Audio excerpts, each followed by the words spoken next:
நீங்க நிறைய கடன் வாங்குற நபர். அதுவும் உங்க சொந்தக்காரங்கள்ட்ட நீங்க கடன் வாங்குறீங்க அப்படின்னா, அந்த கடன் கொடுத்தவர் உங்ககிட்ட சில அட்வான்டேஜ் எடுத்துக்குவார்ல. அப்படி அட்வான்டேஜ் எடுத்துக்கிற நபரை நீங்க எந்த அளவுக்கு அனுமதிக்கிறீங்க அப்படிங்கிறத பொறுத்து உங்களுடைய பிரச்சனைகளுடைய தன்மை மாறும். இந்த கேஸ்ல அப்படி சொந்தக்கார்ட்ட கடன் வாங்கிட்டு அவங்கள வீட்டுக்குள்ள விட்டதுனால என்ன பிரச்சனை வந்துச்சு, என்ன எவ்வளவு பெரிய விஷயம் நடந்திருக்கு அப்படிங்கிற பத்தியான கிரைம் ஸ்டோரி தான் இது. இது எங்க நடந்ததுன்னா கேரளாவில் தொடபுலா அப்படிங்கிற ஹாஸ்பிட்டலுக்கு அஞ்சனா, அருண் அப்படின்னு சொல்லிட்டு 2 பேர் அவங்க 7 வயசு பையனை கூட்டிட்டு வர்றாங்க. எதுக்காகனா அந்த பையனுக்கு தலையில கடுமையான அடி போட்டிருக்குது. ஹாஸ்பிட்டல் சேர்த்த உடனே டாக்டர்ஸ்லாம் பார்த்துட்டு இது எப்படி ஆணுச்சு, கடுமையான காயம் இருக்கு அப்படின்னு சொல்லி கேட்குறாங்க. அதுக்கு அவங்க அம்மா அஞ்சனா என்ன சொல்றாங்கன்னா, என் பையன் வந்து சோஃபாவிலேருந்து கீழே விழுந்துட்டான் அப்படின்னு.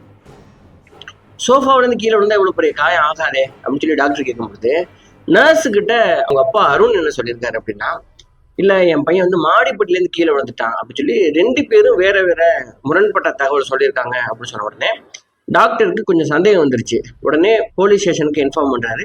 அங்க போலீஸ் வந்துடுறாங்க. போலீஸ் வந்து இப்போ என்கொயரியை ஸ்டார்ட் பண்றதுக்கு முன்னாடி அந்த பையனுடைய நிலைமை ரொம்ப கவலைக்கிடமா இருக்கிறதுனால இந்த ஹாஸ்பிட்டல்ல இந்த வசதி இல்லை, பக்கத்துல இருக்கிற பெரிய ஹாஸ்பிட்டலுக்கு கூட்டு போனீங்கன்னா மட்டும்தான் பையனை காப்பாற்ற முடியும் அப்படிங்கிற சுச்சுவேஷன். உடனே ஆம்புலன்ஸ்லாம் ரெடி பண்றாங்க.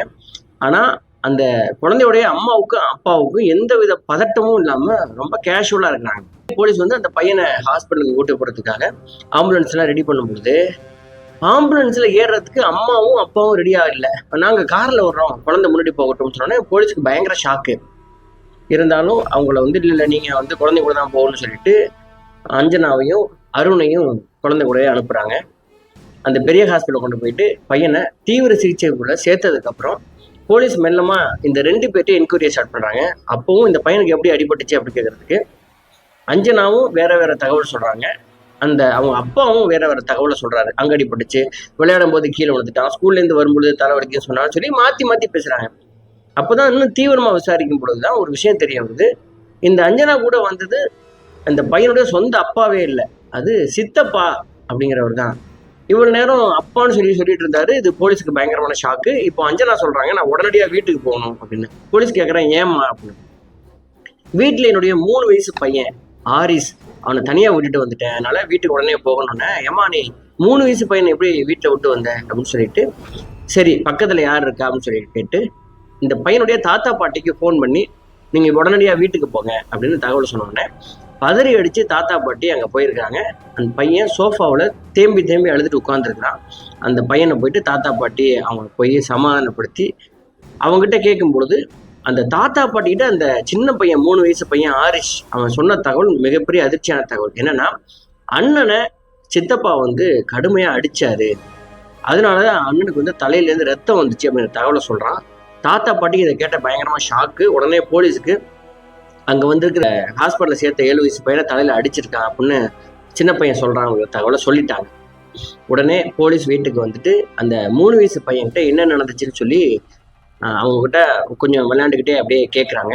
கேட்கும் பொழுது அந்த மழலை மொழியில அந்த சின்ன பையன் சொல்றான், என்னுடைய அண்ணனை எங்க சித்தப்பா தான் வந்து சோஃபாவில இருந்து தரன்னு காலை கீழே பிடிச்சி இழுத்து தூக்கி அடிச்சாரு, நெஞ்சில ஏறி உட்கார்ந்தாரு, தலையை பிடிச்சிட்டு தரையில போட்டு முட்டுனாரு, அவனுக்கு தலையிலேருந்து ரத்தமா கொட்டுனுச்சு, எங்க அம்மா அதை பார்த்துட்டு நின்னாங்க அப்படிங்கிற தகவலை சொன்னா.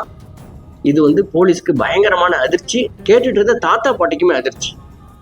போலீஸ்க்கு ஒண்ணுமே புரியல. ஏன் இப்படி என்ன நடக்குது, சொந்த அம்மா இப்படி வந்து பையனை அடிக்கிறத பார்த்துட்டு இருப்பாங்களா அப்படிலாம் அவங்க யோசிக்கிறாங்க. சரி இந்த குடும்பத்தை பத்தி தெரிஞ்சுக்கணுங்கிறதுக்காக தாத்தா பாட்டிகிட்ட இவங்க யாரு இந்த டீட்டெயிலாம் கேட்கும் பொழுதுதான் தெரிய வருது. இந்த பொண்ணு அஞ்சனா இருக்குல்ல, இந்த அஞ்சனாவுக்கும் பிஜுக்கும் கல்யாணம் நடக்குது.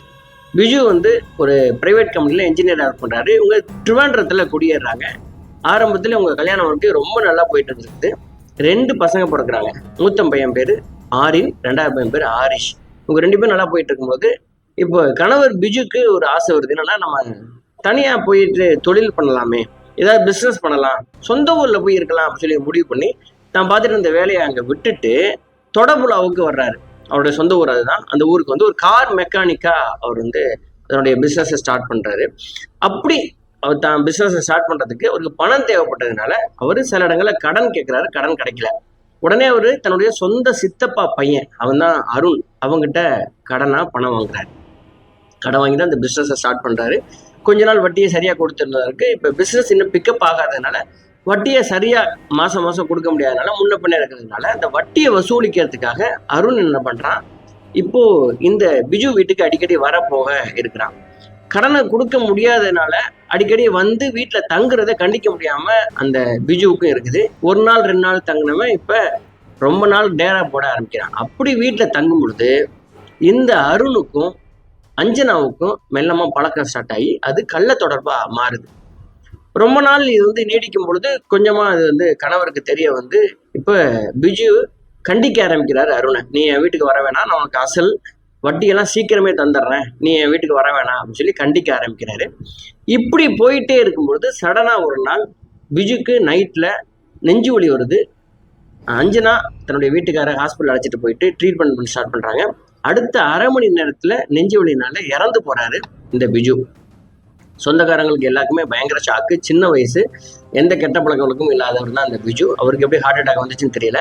இருந்தாலும் ஹார்ட் அட்டாக்ல இறந்து போயிட்டு தான் டிக்ளேர் பண்ணுறாங்க. அதுக்கப்புறம் கொண்டு வந்து காரியம்லாம் பண்ணிட்டு எல்லா விஷயங்களையும் முடிச்சிடுறாங்க. வீட்டுக்கார் இறந்து போய் அடுத்த 1 மாசத்துல உதவி பண்ற மாதிரி இந்த அருண் மறுபடியும் வீட்டுக்கு வர்றான். அதுக்கப்புறம் இவங்க கூடவே சேர்ந்து தங்கி இருக்க ஆரம்பிக்கிறான். அதை யாரும் கண்டிக்கல. ஏன்னா வந்து ஒரு ஹெல்ப் பண்ண வந்த சொந்த சித்தப்பா பையன் தானே மாப்பிள்ளையோட அப்படின்னு சொல்லிட்டு அவனை அப்படியே விட்டுறாங்க. அப்படி போயிட்டு இருக்கும்போது தான் ஒரு நாள் தொடர்புனால இந்த பையன் ஆரினுக்கு அடிபட்டு ஹாஸ்பிட்டலுக்கு போட்டு வந்தது. இந்த தகவல் எல்லாமே சொல்றாங்க. இப்போ போலீஸ்க்கு மேலமா டவுட் வருது. இப்படி ஒரு மாதிரி இல்லீகல் கான்டாக்டா இருக்கு, இதுக்கு பின்னாடி இவங்க பிளானா ஏதாவது பண்ணியிருப்பாங்களா அப்படின்னு சொல்லி விசாரிக்கும் பொழுது இந்த பையன் இருக்கான்ல அருணை பத்தியான பேக்ட்ராப் விசாரிக்கும் பொழுது தான் சில முக்கியமான தகவல் அவங்க எடுக்கிறாங்க. என்னன்னா அருணுடைய அப்பா அம்மா 2 பேருமே பேங்க் எம்ப்ளாயா இருக்காங்க. அவங்க அப்பா வந்து திடீர்னு ஒர்க்ல இருக்கும்போது இறந்து போனதுனால அந்த வேலையை இந்த அருணுக்கு கொடுக்குறாங்க. 1 வருஷம் மட்டும் அந்த வேலையை பார்த்துருக்கான். அதுக்கப்புறம் அந்த வேலையை கண்டினியூ பண்ணாம நிறைய கிரிமினல் கேஸ் இவன் மேல இருக்குது. திருட்டு வழக்குகள்ல நிறைய அவன் ஈடுபட்டிருக்கான். நிறைய குற்றச்செயல்கள்ல இவனுக்கு 7 கேஸுக்கு மேல ட்ரிவாண்ட்ரத்துல மட்டும் இவன் மேல வழக்கு இருக்குங்கிறத போலீஸ் கண்டுபிடிக்கிறாங்க. அந்த மாதிரியான கிரிமினல் பேக்ரவுண்டு அவனுக்கு பயங்கரமா இருக்கு அப்படிங்கிறது தெரிஞ்சு போச்சு. ஒரு பக்கம் இவனை என்கொயரி பண்ணிட்டு இருக்கும்போதே இந்த பொண்ணு அஞ்சனா கிட்ட விசாரிக்கும் பொழுது ஆரம்பத்துல வந்து எனக்கும் அவனுக்கும் வேற எந்த தவறான உறவு இல்லை அப்படின்னு சொன்னவங்க ஒரு கட்டத்துல வந்து போலீஸோட என்கொயரியில அவங்க உண்மையை கக்க ஆரம்பிக்கிறாங்க. என்னன்னா ஆரம்பத்தில் எனக்கும் என் வீட்டுக்கார நல்லா தான் போயிட்டு இருந்துச்சு. அதுக்கப்புறம் பிஸ்னஸ் ஆரம்பிக்க சொல்லி கடன் வாங்கினாரு. கடன் கொடுத்த அவருடைய சொந்த சித்தப்பா பையன் இவர் வந்து இவங்க வந்து அன்னி முறை. அவனுக்கு என்ன கொடுமையான விஷயம் பாருங்க. வீட்டுக்கு வந்து தங்கும் பொழுது அவங்களுக்குள்ள சின்னதாக ஒரு கள்ளக்காதல் ஆரம்பிச்சு ஒரு கட்டத்தில் நம்ம 2 பேரும் சேர்ந்து வாழலாம், அவங்ககிட்ட பணமும் கிடையாது ஒன்றும் கிடையாது அப்படின்னு சொல்லிட்டு இவங்க 2 பேரும் நெருக்கமாயிடுறாங்க. சரி அவனை எப்படி டிவோர்ஸ் பண்ணுறது, என்னன்னா டிவோர்ஸ்லாம் கொடுக்க மாட்டாரு, அதனால அவனை கொலை பண்ணிடலாம் அப்படின்னு முடிவு பண்ணுறாங்க. கொலை பண்ணலாம்னா எப்படி பண்ணலாம் அப்படின்னு முடிவு பண்ணும்போது தான் என்ன பிளான் பண்ணியிருக்காங்கன்னா, ஒரு நாள் நைட்டில் பாலில் விஷத்தை கலந்து கொடுத்து அவருக்கு அது நெஞ்சு வலி வந்துருக்குது. அந்த நெஞ்சு வலிலேருந்து ஹாஸ்பிட்டல் தூக்கிட்டு போயிட்டு கொண்டு போன அரை மணி நேரத்தில் இறந்து போயிடுறாங்க. டாக்டர்ஸ் வந்து இது எதனால வந்தது அப்படின்னு போஸ்ட்மார்ட்டம் கூட பண்ண முடியாத அளவுக்கு இந்த பொண்ணே வந்து என் வீட்டுக்காரருக்கு நெஞ்சு வலியெல்லாம் இருக்குதுன்னு சொல்லி அங்கேருந்து வீட்டுக்கு நான் கொண்டு போயிடுறேன்னு சொல்லிட்டு அவங்களே வந்து நெஞ்சு வலி ஹார்ட் அட்டாக்னால என் வீட்டுக்காரர் இறந்துட்டாருன்னு சொந்தக்காரெல்லாம் சொல்லி இந்த கேஸை அப்படியே யாருக்கும் தெரியாமல் போலீஸ் ஸ்டேஷனுக்கு போகாமல் எல்லா விஷயத்தையும் அவங்களே மூடி மறைச்சிட்டு இப்படி ஒரு கொலையை பண்ணிட்டு அதுக்கப்புறம் இந்த அருண் மொத்தமா ஹெல்ப் பண்ற மாதிரி இந்த வீட்டை வந்து தங்கியிருக்கிறான். ஆரம்பத்துல இவன் வந்து ரொம்ப நல்லாவே பார்த்துட்டு இருந்திருக்கிறான் அந்த 2 பசங்களையும். அதுக்கப்புறம் அவன் வந்த வேலை முடிஞ்சிருச்சு, எப்படியும் வந்து இந்த பொண்ணு நமக்கு தான் தெரிஞ்சு போன உடனே மெல்லமா அவனுடைய வேலையை காட்ட ஆரம்பிக்கிறான். இந்த 2 பசங்களையும் போட்டு அடிக்க ஆரம்பிச்சிருக்கான். அப்படித்தான் சம்பவம் நடந்த அன்னைக்கு என்ன நடந்துச்சுன்னு அந்த சின்ன பையன் இருக்கான்ல அவன் என்ன சொல்லியிருக்கான் அப்படின்னா, இந்த 4 பேரும் வெளில போய் ஹோட்டல்ல சாப்பிட போனாங்களாம். சாப்பிட்டுட்டு 4 பேரும் வந்திருக்காங்க. வந்துட்டு சோஃபாவில் அண்ணனும் தம்பி படுத்திருக்காங்க. இந்த 2 பேர் மட்டும் அஞ்சனாவும் அந்த கள்ளக்காதலன் அருணும் சேர்ந்து மட்டும் அதுக்கப்புறம் வெளில போயிருக்காங்க. வெளில போயிட்டு திரும்பி வரும்போது சின்ன பையன் 3 வயசு பையன் அவன் சோஃபாவிலேயே யூரின் போயிருக்கான். அதை பார்த்துட்டு அவங்க பெரிய பையன் 7 வயசு ஆரிஷை போயிட்டு இந்த அருண் வந்து அடிச்சிருக்கான். உன் தம்பி வந்து யூரின் போயிருக்கான், நீ கண்டுக்காம இருக்க, நீ இதை க்ளீன் பண்ணி வைக்க மாட்டியா, அவனை அழைச்சிட்டு போக மாட்டியான்னு சொல்லிட்டு காலை பிடிச்சி தரன்னு கீழே போட்டு அடிச்சிருக்கான். அதுக்கப்புறம் அவனுடைய அந்த குழந்தையோடைய தலையை பிடிச்சி தரையில மோதி இருக்கான். நெஞ்சில ஏறி உட்காந்து அவனை பலமா தாக்கவும் வலி தாங்க முடியாம கத்திருக்கிறான் அந்த பையன். அவனுடைய தலையில ரத்தமா கொட்டியிருக்கு. இதுல கொடுமையிலும் கொடுமை என்னன்னா பெத்த அம்மா இது நின்று அப்படியே வேடிக்கை பார்த்துக்கிட்டே இருந்திருக்காங்க. அந்த அரக்கனை தடுக்கவே இல்லை.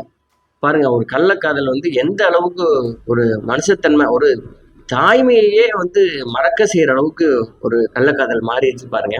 இப்போ கூட குன்றத்தூர் அபிராமி கேஸை பார்த்தோம்ல. ஸோ அந்த மாதிரி இது வந்து இந்த தகவலை அந்த சின்ன பையனு சொல்றான். இப்போ ஹாஸ்பிட்டல் இருக்கான்ல அந்த அடிப்பட்ட பையன், 7 வயசு பையன், அவனும் இந்த விஷயத்த பதிவு பண்ணியிருக்கான்.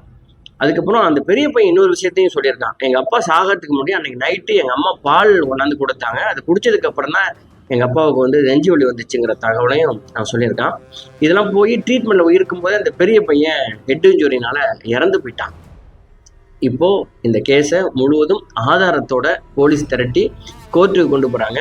தீர்ப்பும் வந்துருச்சு. இவங்களுக்கு ஆயுள் தண்டனை இந்த 2 பேருக்குமே கொடுத்துருக்காங்க. இதுல என்ன கொடுமைன்னா, அப்பாவும் இறந்து போயிட்டாரு, அம்மாவும் ஜெயில இருக்காங்க, அண்ணனும் சொந்த அண்ணனும் இறந்து போயிட்டான். 3 வயசு பையன் மட்டும், அந்த ஆரிஷ் மட்டும் இப்ப அனாதையா தாத்தா பாட்டி கூட இருக்கான். அந்த தாத்தா பாட்டிக்கும் வயசு வந்து நியர்பை 70க்கு மேல. அவங்க இன்னும் எத்தனை வருஷம் இருப்பாங்க, எப்படி அவங்க இந்த சின்ன பையனை பாதுகாப்பாங்க அப்படிங்கிறதுலாம் தெரியல.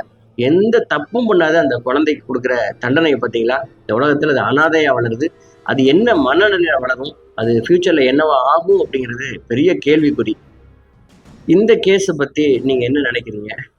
இப்படி ஒரு முறையற்ற காதலுக்காக, முறையற்ற காமத்துக்காக, ஒரு உடல் இச்சைக்காக ஒரு கணவனை கொன்று, சொந்த பையனை கொன்று, இப்படி நாடகம் ஆடி அசிங்கப்பட்டு குடும்பத்தை எல்லாம் இழந்து செதைச்சி ஜெயில இருக்குது இந்த அம்மா.